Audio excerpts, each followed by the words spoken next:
Eu queria que você abrisse sua Bíblia comigo no livro de Provérbios, capítulo 1, versículo 8. Provérbios, capítulo 1, verso 8.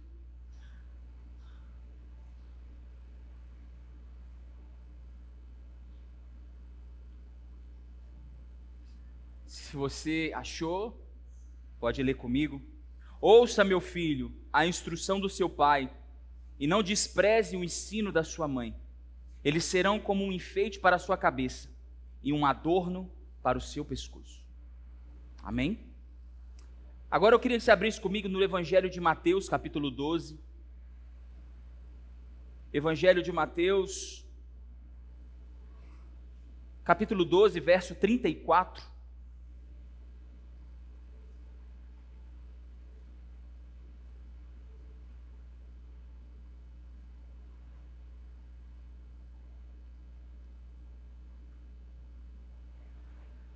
Raça de víboras, como podem vocês, que sendo maus, dizer coisas boas?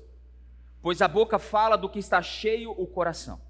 O homem bom do seu bom tesouro tira coisas boas, e o homem mau do seu mau tesouro tira coisas más. Mas eu lhes digo que no dia do juízo, os homens haverão de dar conta de toda palavra inútil que tiverem falado. Pois por suas palavras você será absolvido, e pelas suas palavras você será condenado. Senhor, eu peço essa noite que o Senhor nos possa dar a dimensão do poder das palavras que o Senhor tem para que a gente fale e o peso da responsabilidade das palavras que também falamos. Guarda as nossas vidas aqui e promove transformação na nossa linguagem, Pai, dentro de casa. E toda honra e glória será sua, somente sua. Em nome de Jesus. Quero falar hoje sobre o poder da palavra. E você pode me perguntar, pastor, por que você vai falar sobre o poder da palavra numa série sobre família? Quando a gente se propôs a fazer a série sobre família, eu sentei com os nossos líderes de GC e disse para ele, olha, as dores que eu vejo nas nossas famílias são muitas. Mas eu queria ouvir de vocês. Porque lá nos GCs, nas pequenas reuniões, nós ouvimos coisas e testemunhos e dores que talvez eu não consiga ouvir, porque às vezes eu não consigo estar lá frequentemente. E uma das principais mensagens que trouxeram, uma das principais dores que me trouxeram foi os traumas que palavras produzem na vida dos filhos.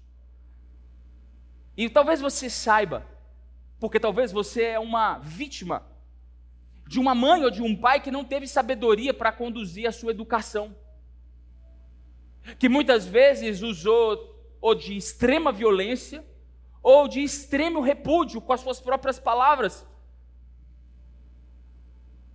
que de alguma forma, mesmo sem a intenção, te marcou negativamente. Só eu e você sabemos o peso que uma palavra de uma autoridade pode causar na nossa própria vida.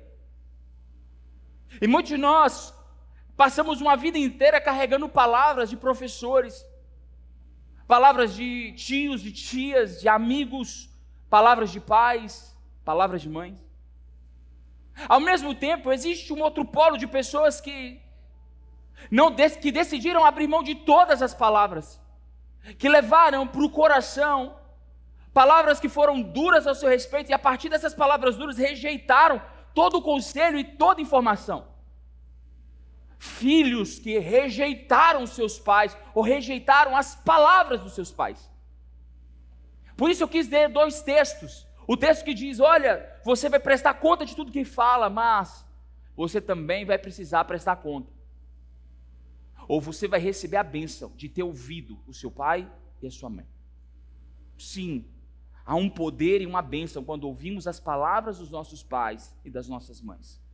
Talvez muitos de nós quebramos a cara, porque aquilo que as nossas mães nos disseram dentro de casa aconteceu conosco no trabalho, na rua, nas amizades, nos relacionamentos. A gente tem inúmero material para colocar vídeos aqui de testemunhos, de pessoas que não ouviram os pais. Tem um testemunho famoso não sei nem se é verdade, que eles falam da camarinha de ovo no porta-mala do carro. Vocês lembram disso? Que a filha foi viajar com os amigos para uma balada e estavam carregando as compras e estava faltando alguma coisa, não me lembro bem. E aí colocaram uma camarinha de ovo no porta-mala e a mãe tentando instruir ela, talvez tentando impedi-la para que ela não fosse. Ela falou: mãe, eu vou e não cabe mais ninguém no carro. Se Jesus quiser, a mãe disse: vai então com Jesus. Ela falou: só se for no porta-mala. Diz a história que o carro bateu, capotou e só sobrou o porta-mala, estava intacto, a camarinha de ovo lá. Não sei se isso é verdade, se é mentira, mas isso de alguma forma nos traz à memória o poder que uma autoridade, que uma mãe, um pai tem em liberar palavras. E muitos de nós não sabemos ou não levamos em consideração as palavras que são faladas ao nosso respeito. E por não saber disso, também não aprendemos ou não levamos em consideração as palavras que saem da nossa boca. E talvez você está aqui dizendo: eu nunca prestei atenção no que eu falo o que eu sinto. Você vai sempre prestar conta daquilo que fala. Existe um ditado que diz que nós somos senhores das palavras que não falamos, mas escravos das palavras que falamos. Toda palavra será prestada conta. Porque a palavra que sai da minha boca e da sua boca revela a fonte no qual o nosso coração está alicerçado. A Bíblia diz no livro de Tiago que uma fonte não pode jorrar água doce ou água amarga. De uma própria boca, de uma única boca, não pode sair palavras boas ou palavras ruins. É incoerente, é impossível. Então nós precisamos descobrir dentro de nós que tipo de palavras que têm saído da nossa boca. Livro de Provérbios, capítulo 12, verso 18 diz: há palavras que são como espadas, mas a língua dos sábios traz cura. A mesma boca que traz espada, traz divisão, que traz problema, que traz conflito, que traz guerra, que traz violência, pode ser a mesma língua que traz cura para a vida das pessoas. E talvez na minha cabeça e na sua cabeça nós pensamos que palavras que podem trazer problemas são mentiras, e eu vou dizer: é mentira essa mentira. Porque existem verdades verdadeiras que, faladas no momento errado, traz mais confusão do que uma mentira.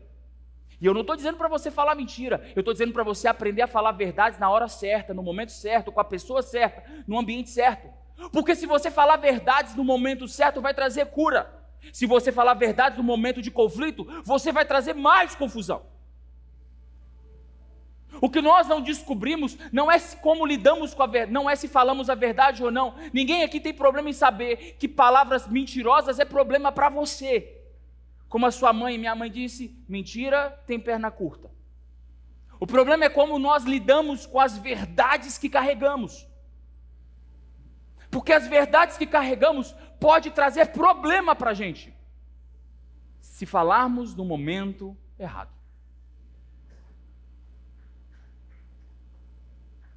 Existe um termo hoje chamado sincericídio. Pessoas que não sabem o que falar, pessoas que não sabem o momento de falar e acabam destruindo relacionamentos, destruindo ambientes que deveriam ser saudáveis, mas estão destruídos. É aquela pessoa que tenta provar que está certo no meio da briga.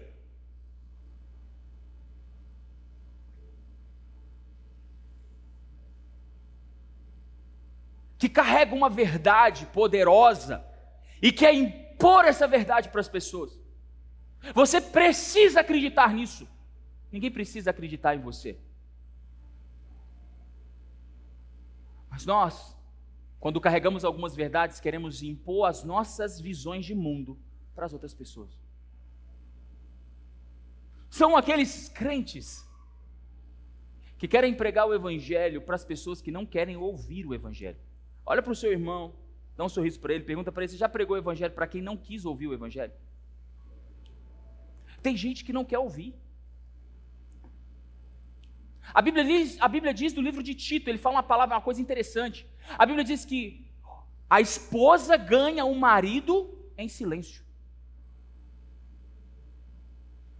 É como se não houvesse necessidade de falar para se pregar.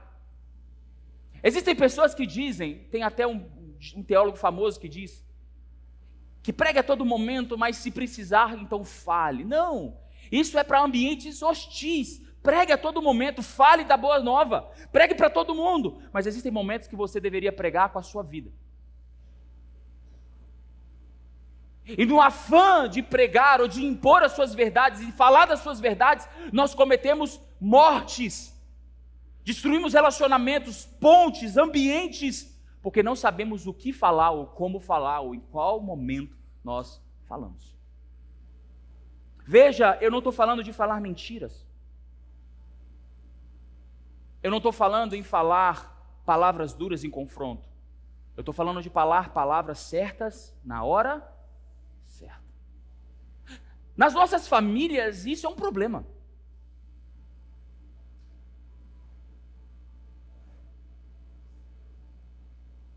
Porque como pais e mães, nós sentimos na autoridade de falar para os filhos aquilo que eles precisam de ouvir. A Bíblia diz: filhos, honrem os vossos pais. Lembram disso? Mas a Bíblia também diz: pais, não provoqueis a ira nos vossos filhos. E como um pai provoca a ira num filho? Quando é no momento de se acolher, ou no momento de ficar em silêncio, ele quer impor a sua visão de mundo. Você é filho, você já passou por isso. Eu já passei por isso. Naquele momento que eu não queria ouvir ninguém, mas meu pai me sentou e disse: você precisa de ouvir o que eu tenho para te falar. Olha para o irmão que está do seu lado, pergunta para ele: já passou por isso? Quem já passou por isso? Levanta a mão.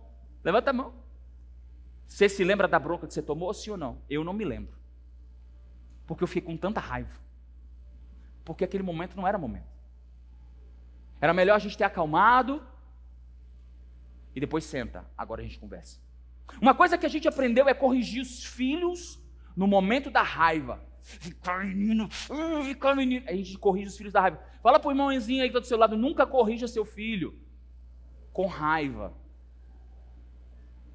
Fala a Deus. Cadê o fala a Deus? Nunca corrija os seus filhos com raiva. Porque no momento da raiva você vai falar o que não deve ou vai agredir ao invés de corrigir o seu filho. Se no momento da calma você decidir corrigir seu filho com vara, isso é decisão sua. Mas sabe de uma coisa? Tem muita gente que agride seu filho porque está com raiva e não tem coragem de corrigir e fazer a mesma coisa se estivesse calmo. Porque se passar as emoções você não faz. Sim, é aí que nasce a correção. É quando as emoções estão calmas. Senta aqui, vamos conversar. Eu sei que você aprendeu. Minha mãe também não era diferente. Era mangueira, era vara de goiaba, era chinelo voando. Ela aprendeu assim, está tudo bem.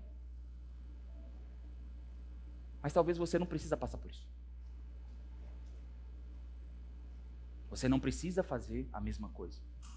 E quando a mãe da gente batia, menos pior. O problema é quando a mãe falava com a gente: você não vale nada, menino. Ô moleque! Talvez você não saiba, mas existe uma dúvida cultural sobre essa palavra moleque. Porque moleque pode ser uma palavra derivada da palavra Moloque. Não se sabe se isso é verdade ou não, mas eu te pergunto, na dúvida, você quer ultrapassar o sinal?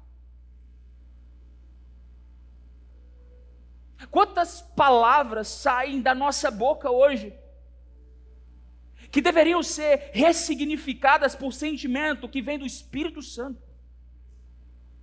Quantos discursos que nós sustentamos dentro das igrejas, mas os nossos filhos não vêm dentro de casa. Eu vou te contar uma coisa: sabe aonde os nossos filhos se desviam do evangelho? No banco de trás do carro. É ali que eles se desviam do evangelho. Porque é ali que eles perdem o respeito pelos pastores.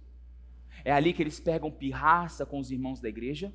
É ali que eles veem defeitos que eles nem estavam enxergando. Por palavras que saem da sua boca. Pastor, eu não tenho nem filho. Que bom que quando você tiver, você vai educá-lo de uma forma melhor do que você foi educado. Amém? Fala para o irmão aí, sua vida vai ser melhor do que a minha.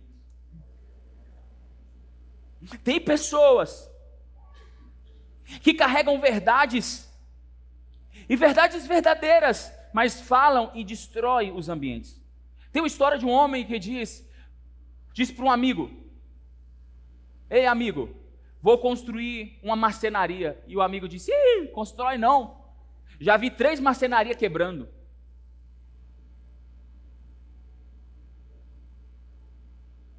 Era o sonho do cara, ter uma marcenaria.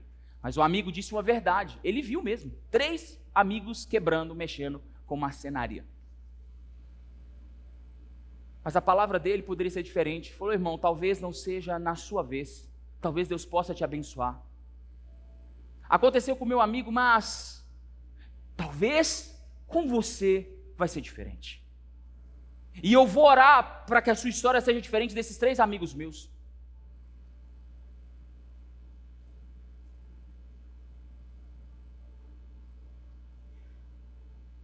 Muitos de nós colocamos as nossas verdades e empurramos essas verdades e não medimos o que o estrago das nossas verdades podem fazer na vida dos outros. Talvez a sua experiência ruim serviu apenas para você. Use suas experiências ruins para gerar em você prudência, não amargura. Porque existem pessoas que passaram por experiências difíceis e ninguém aqui está eximido de problema difícil, de desafios, de momentos, de estações difíceis. Ninguém aqui, todos nós passaremos. Mas depois que você passar, não carregue a amargura do momento difícil, carregue a prudência daquilo que você aprendeu no momento difícil. Porque senão as pessoas vão descobrir que existem resquícios de momentos difíceis dentro do seu coração. Tem pessoas que passou por problemas há 20 anos e até hoje fala dos problemas que viveu há 20 anos. E não é contando o caso do que aconteceu, são guardando os sentimentos que foram guardados no seu coração. A Bíblia diz: a boca fala do que está cheio o seu coração. A Bíblia diz, na Bíblia hebraica tem um termo chamado Lashon Hara. Lashon Hara, o pecado da língua. Numa versão mais simples, Lashon Hara, a língua má. Lashon Hara é dos termos mais nocivos. Lashon Hara, o pecado da língua, é comparado ao homicídio na cultura judaica. Por quê? Porque falar mal de alguém é pecado comparado com homicídio? Porque falar mal de alguém mata 3 pessoas: quem fala, quem ouve e a pessoa difamada.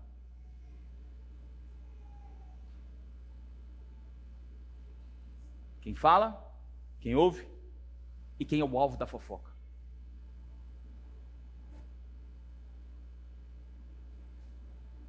A grande questão para as nossas famílias é a gente tomar cuidado com o que está saindo da nossa boca. Uma das coisas que a gente precisa aprender é parar de reclamar. Fala para o irmãozinho aí: para de reclamar, irmão. Para de reclamar. Porque tem muita gente reclamando da sua vida com seus próprios filhos, projetando as suas frustrações nos seus filhos, projetando as suas insatisfações na sua esposa, no seu esposo. Para uma pessoa que não está bem nas suas emoções, nada está bem. Só que é mais fácil eu acusar as pessoas e reclamar das pessoas do que reconhecer que eu não estou bem. É mais fácil eu projetar minhas frustrações nas pessoas do que assumir que eu estou frustrado. Reclamação é uma dor que nós carregamos porque nos tornamos passivos com as situações. Sabe quem reclama? Quem não tem uma atitude para mudar. Que é pior? Tudo que você reclama é exatamente aquilo que você tolera. Talvez você está reclamando do seu marido, que seu marido fala mal com você, é duro com você, e você reclama para todo mundo, menos com ele. Ou talvez você reclama da TPM da sua esposa para todos os seus amigos, menos para ela. E aquilo você vai sustentar, porque tudo que você reclama, você aceita. Se ao invés de reclamarmos, se nós abençoássemos, o que seria diferente da nossa história?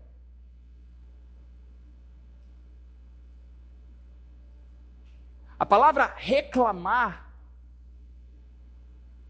em si é trazer de volta a dor. Quanto mais eu reclamo, mais eu suscito a dor que está dentro de mim. E nós somos acostumados a reclamar. Nós reclamamos se está frio. Você mora em Valadares. Valadares tem 3 estações. Verão, a estação ferroviária e a estação ferroviária. Tem 3 estações. Irmão, até no frio é quente, é ou não é? Você é de Valadares, filho. Se você não é de Valadares, você escolheu morar aqui. Aí você vai reclamar do calor? Vai embora para os Estados Unidos. Vai para Frei Inocêncio, que é mais alto. Vai lá para, como é que é o nome daquela cidade? São Vito, que é mais alto.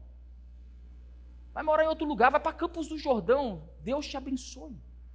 Sabe qual é o problema? Você vai chegar em Campos do Jordão e vai reclamar o quê? Porque o problema não está no ambiente, o problema está na gente. Está na nossa percepção de mundo, está na hora que a gente olha para dentro da gente e está frustrado com a gente mesmo. Então a gente precisa pôr para fora sem resolver os problemas. Quando você faz isso com você, está tudo bem, você é só um chato.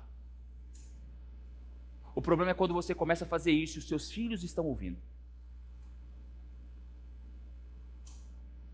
E eu vou te falar uma coisa, tudo que você reclama, você está ensinando os seus filhos a fazer do mesmo jeito.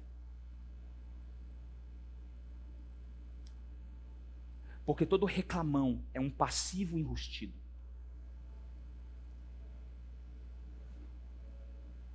Todo reclamão é aquele homem ou aquela mulher que não tem coragem de trazer transformação para a sua vida. Então ele reclama. Para de reclamar. Comece a olhar para as situações e dizer, eu vou fazer algo para mudar essa situação. Pastor, eu não sei o que eu vou fazer para mudar o calor de Valadares. Sabe? Você vai procurar o David, vai comprar ar-condicionado para sua casa. Recebe aí, varão. Você não quer comprar ar-condicionado para sua casa, não? Ah lá, age. Amém? Quantos aqui chamou o Zés para instalar o ar-condicionado?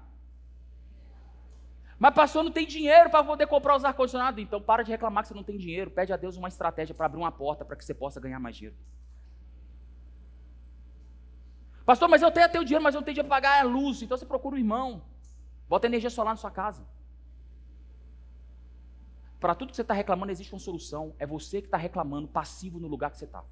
É mais confortável reclamar do que arregaçar as mangas do seu braço e botar para funcionar a sua vida. Só que nós criamos uma cultura de reclamações. Reclamamos da cadeira, reclamamos do ar, reclamamos do som, reclamamos do culto, reclamamos do pastor, reclamamos do louvor, reclamamos do estacionamento, reclamamos da vida, do trabalho que nos dá o que comer, reclamamos. Nós somos capazes de sair de um culto e ali na porta a gente reclama.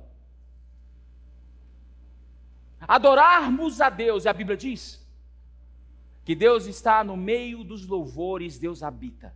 Se Deus habita no meio dos louvores, quem habita no meio das reclamações?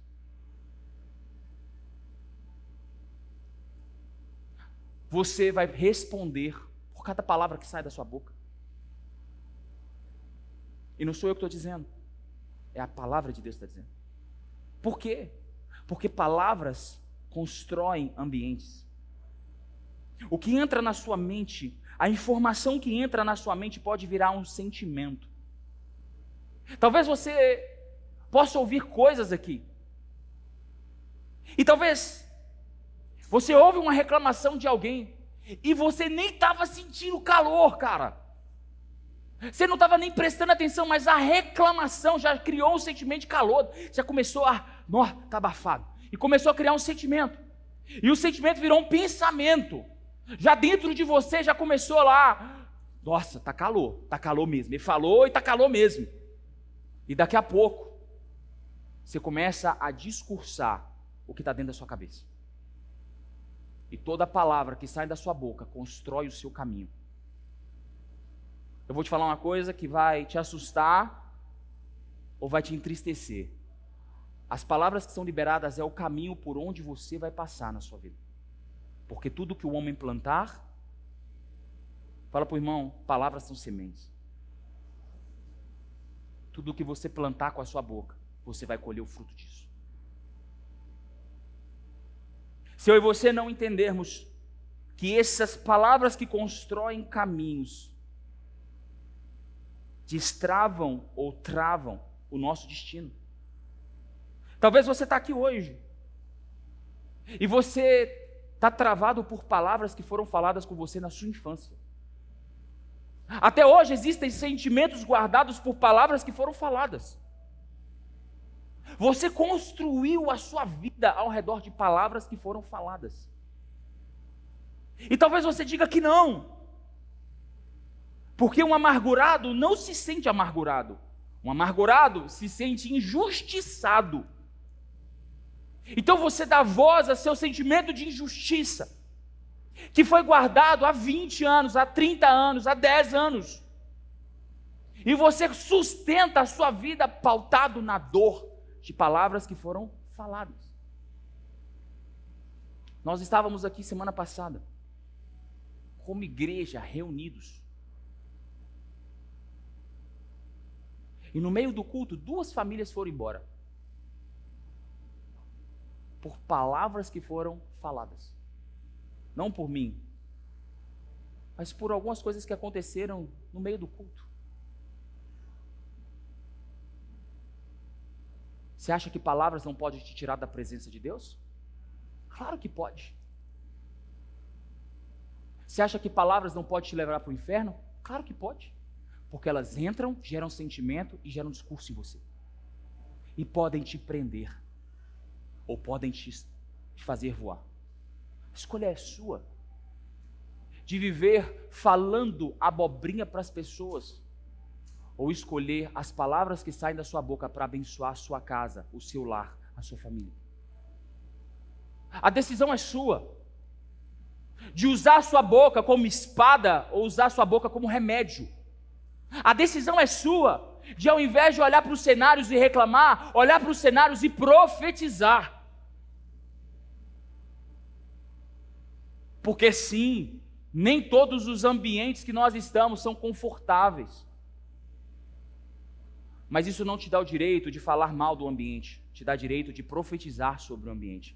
A Bíblia diz de um profeta que teve uma visão de um vale de ossos secos, e Deus pergunta para ele: o que você está vendo, Ezequiel? Ele diz: eu vejo um vale de ossos secos. E Deus diz: você acha que eu sou capaz de fazer que esses ossos voltem a viver? Se ele olhasse e respondesse por aquilo que ele via, ele ia dizer que não. Mas ele decidiu olhar para a situação e responder como Deus estava vendo. Então ele disse: Senhor, eu não sou capaz, mas se o Senhor quiser, o Senhor pode fazer. E essa é a resposta que nós precisamos dar para a nossa própria casa. Senhor, nos meus olhos, a minha esposa não tem como parar de reclamar, mas eu quero declarar que a minha casa vai ser um lugar de paz. Senhor, o meu marido é um ignorante, aos meus olhos não tem como ele deixar de ser ignorante, mas com o Senhor pode. Senhor, meu filho é rebelde, eu não sei o que eu faço com meu filho, mas eu quero declarar que o meu filho vai se converter e converter o seu coração ao Senhor Jesus e vai ser um bom filho dentro dessa casa. Senhor, eu não sei o que eu faço nas minhas finanças, mas eu quero declarar que quem abre as portas da minha vida é o Senhor Jesus. Então eu vou declarar que as bênçãos do Senhor vão alcançar minha casa. Senhor, os meus pais ainda não conhecem Jesus, ainda não te conhecem, mas eu vou declarar que eles vão ter um encontro pessoal com o Senhor Jesus na minha vida, e eu vou ser testemunha desse encontro com o Senhor. Palavras transformam ambientes. Tem amigos seus tem amigos, tem rodas que você entra, que dependendo das pessoas que você está, você não quer nem chegar perto. Verdade ou mentira? Verdade ou mentira? Não é verdade? Por quê? Porque aquela pessoa é pesada. E você não sabe explicar, mas aquela pessoa é pesada.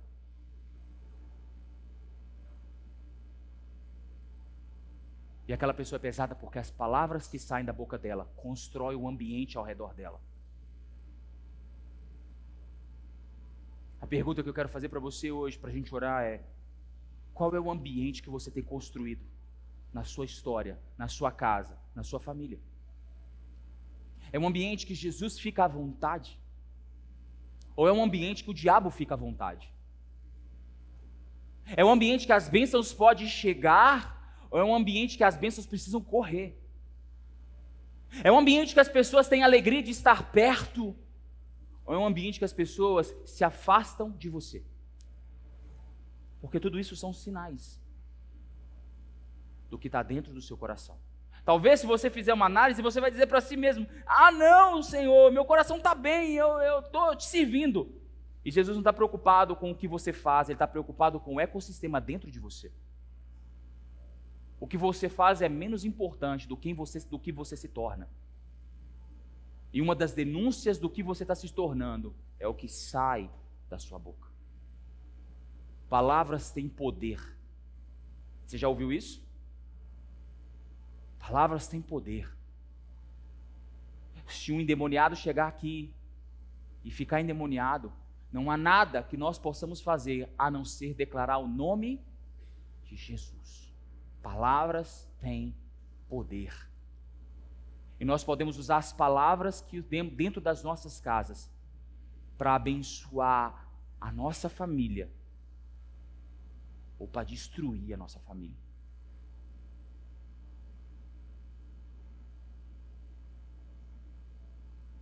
Tem famílias aqui que desejam ser pais.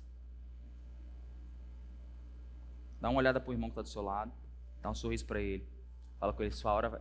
Se você está do lado de alguém que não tem filho, você dá um sorriso para ele, aquele olhar de crente, fala assim: sua hora. Até quem tem um filho, dá uma olhada aí, aproveita aí. Aí, fala assim: sua hora está chegando. Irmã, não abaixa a cabeça em nome de Jesus. Não abaixa a sua cabeça. Deixa eu te falar uma coisa. Por que os nossos avós tinham 7, 8, 9 filhos? E a gente está preocupado em ter 2? Por que a cultura mudou? Sabe por quê? Porque filho, para os nossos avós, era um investimento, fonte de trabalho. Mas para nós hoje, filho é despesa. Nós já nascemos, os nossos filhos já nascem, e nós não estamos preocupados em celebrar o filho que chega. A gente celebra, mas existe uma preocupação: esse menino vai para a faculdade, daqui a 20 anos ele vai para a faculdade, mas eu já estou preocupado com a faculdade dele. Fralda, o preço da fralda, o preço do... E se ele não mamar? Eu vou ter que comprar Pitamil. É R$80 uma lata de Pitamil. Eu fui pai há pouco tempo, irmão, eu sei o que eu estou dizendo. Era anã.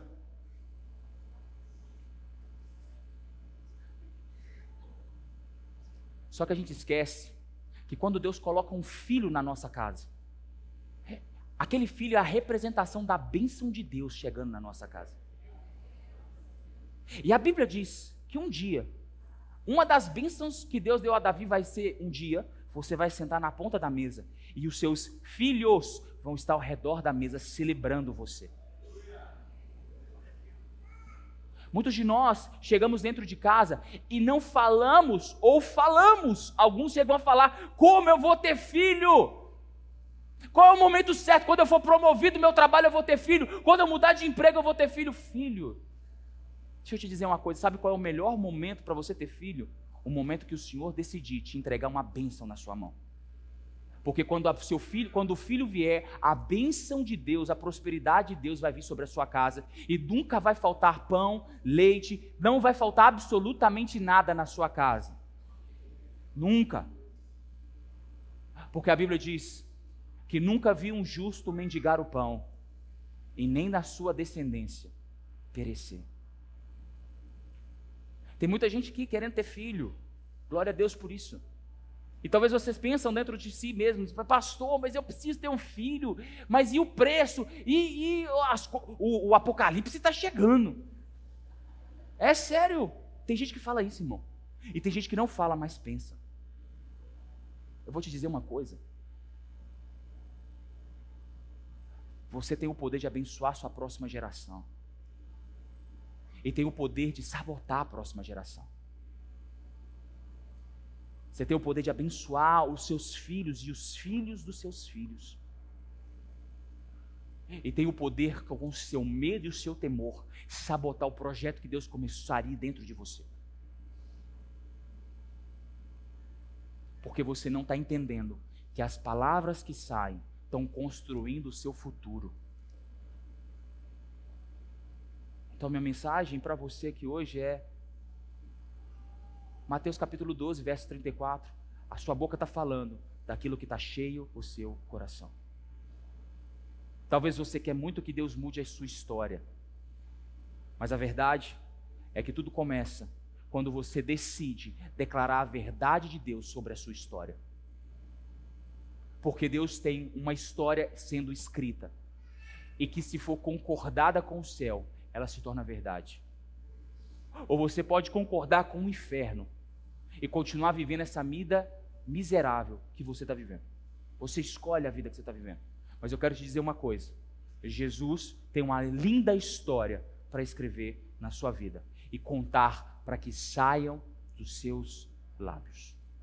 Amém? Eu queria que você ficasse de pé para que a gente pudesse orar.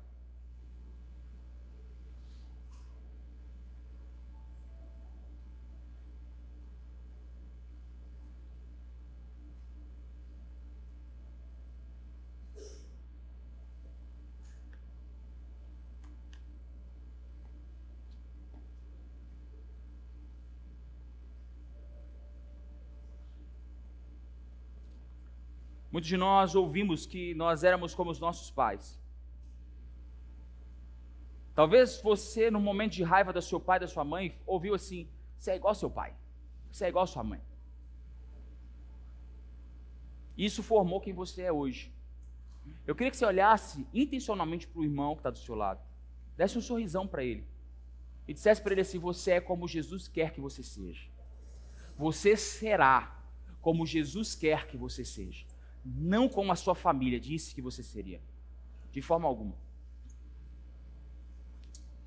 A gente pode escolher declarar o que estamos vendo, ou declarar aquilo que a palavra de Deus está vendo. A escolha é nossa. Se você, como eu, quer declarar o que o céu está ouvindo, ou o que o céu está falando, eu queria que você fechasse seus olhos e erguesse sua mão. E eu sei que enquanto eu estava falando, o Espírito Santo estava colocando as reclamações na sua mente. Porque você sabe do que você reclama. Você reclama da falta de dinheiro.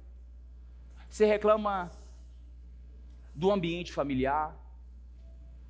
Você reclama das faltas de oportunidades. Você reclama de coisas fúteis com do seu marido, da sua esposa.